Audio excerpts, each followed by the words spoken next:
जय श्री कृष्णा। जय श्री राधे। मित्रों, आज की जो कहानी है वह बड़ी ही ज्ञानवर्धक कहानी है। आज की कहानी है बूढ़े जोहरे की 3 बातें। यदि आपने इस कहानी को पूरा सुन लिया तो जीवन में कभी निराश नहीं रहोगे। सुनते हैं कहानी को। मित्रों, एक बुद्धिमान जोहरी था। वह अपने काम में बड़ा तेज था। वह हीरे की परख करने में बहुत ही बुद्धिमान था। देव युग से युवावस्था में ही वह मर गया। पीछे उसकी स्त्री तथा गोद में एक बालक रह गया। लोगों ने उसके पैसे दबा लिए, धन नष्ट हो गया। उस स्त्री के पास एक हीरा था जो उसको जोहरी ने दिया था। वह हीरा बहुत ही कीमती था।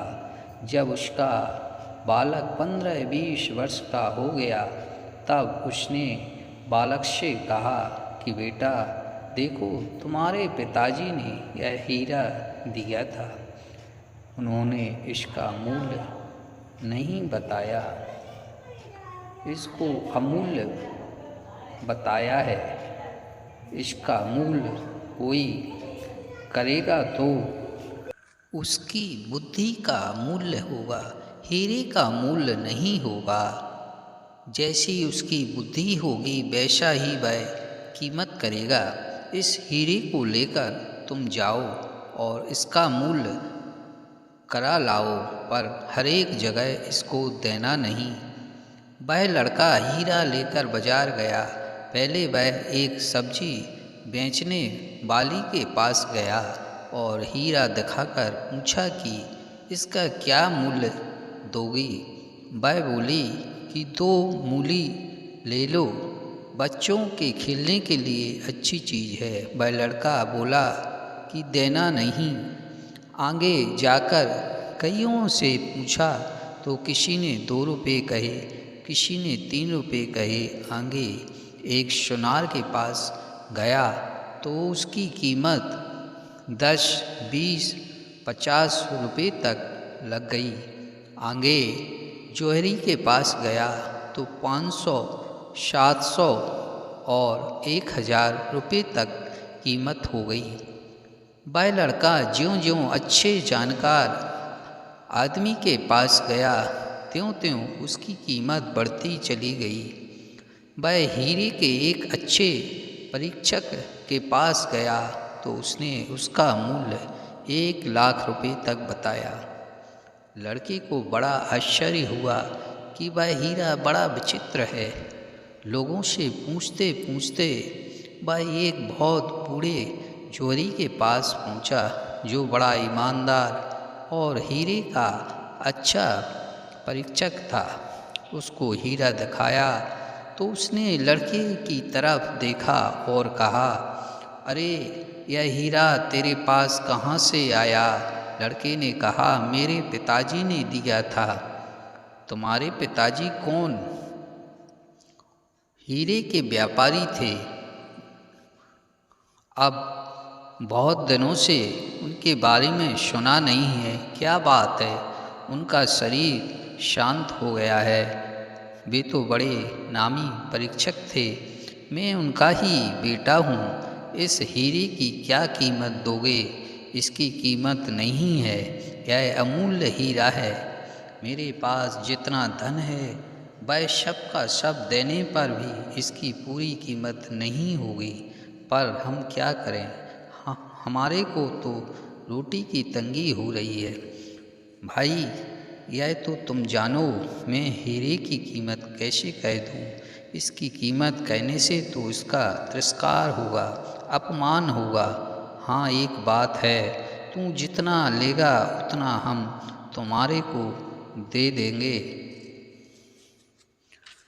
इसके बाद वह बूढ़ा जोहरी कहने लगा, हमारी 3 दुकानें हैं। पहली दुकान में हम तुम्हारे को 15 मिनट देंगे 15 मिनट के भीतर तुम दुकान से जितनी वस्तुएं बाहर निकाल दोगे वे सब तुम्हारी हो जाएंगी।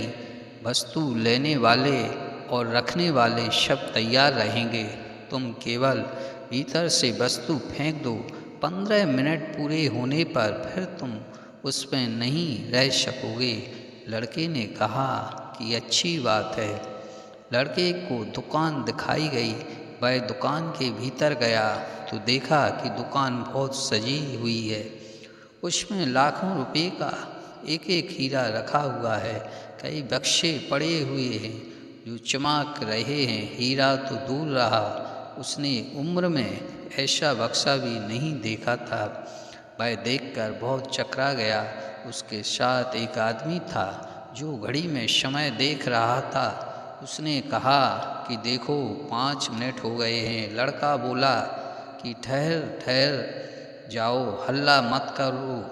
15 मिनट होने पर तो यहाँ रहने देंगे नहीं, इसलिए अच्छी तरह से देख लूँ।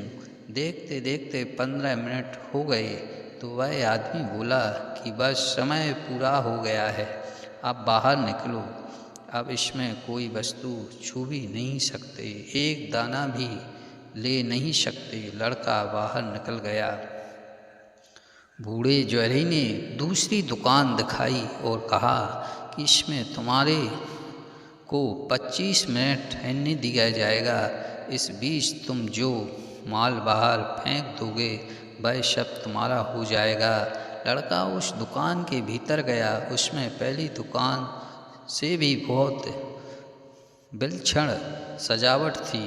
उसको देखकर वह चकरा गया कि यह तो कोई अजायब घर है, कितनी विलक्षण चीज़ें हैं। लड़के ने पूछा कि क्या दुकान आगे और लंबी है?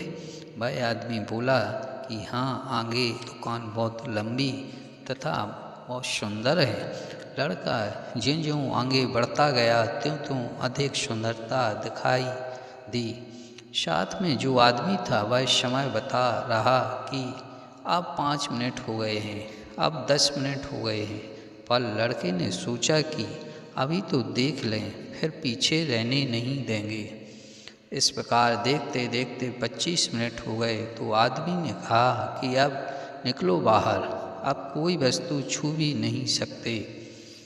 अब लड़के को तीसरी दुकान दिखाई और कहा कि इसमें तुमको 60 मिनट का समय दिया जाएगा। पहली दुकान में वस्तुएं तो ज़्यादा कीमती थीं पर सजावट कम थी। दूसरी दुकान में सजावट तो बहुत ज़्यादा थी पर वस्तुएं कम कीमत की थीं। तीसरी दुकान तो कोसों तक फैली हुई थी। उसमें खाने पीने, पहनने ओढ़ने आदि की सैकड़ों वस्तुएं थीं। कार, स्कूटर, साइकिल आदि तरह तरह की वस्तुएं थीं। तरह तरह के नाच गान हो रहे थे। वह लड़का उन चीज़ों में ही मस्त हो गया।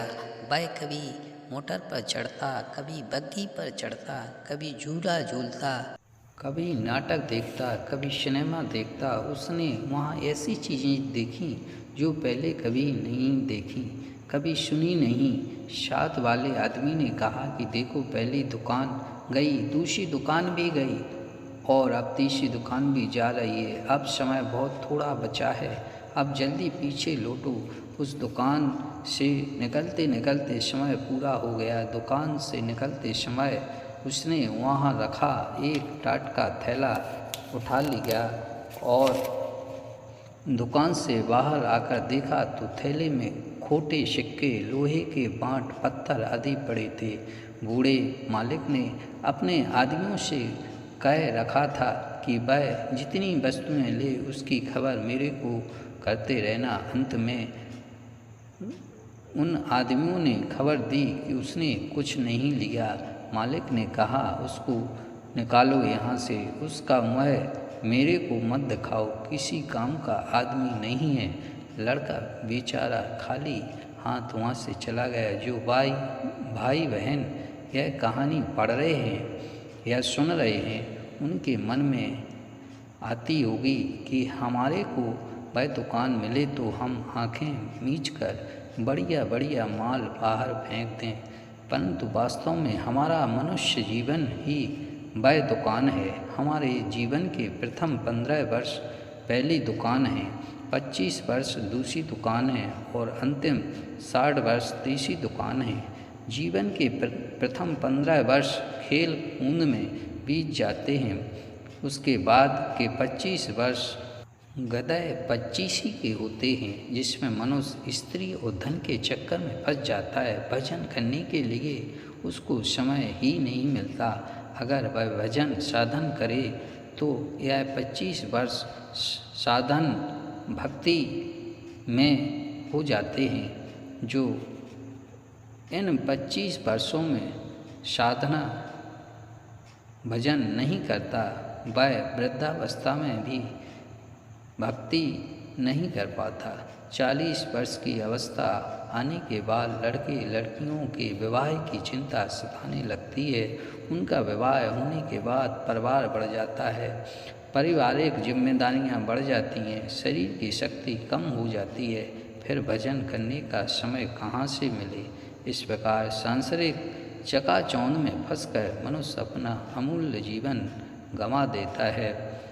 इस प्रकार से बूढ़े जोगी ने जो 3 बातें बताई वह कैसी लगी कमेंट करके ज़रूर बताएं। जय श्री कृष्ण, जय श्री राधे।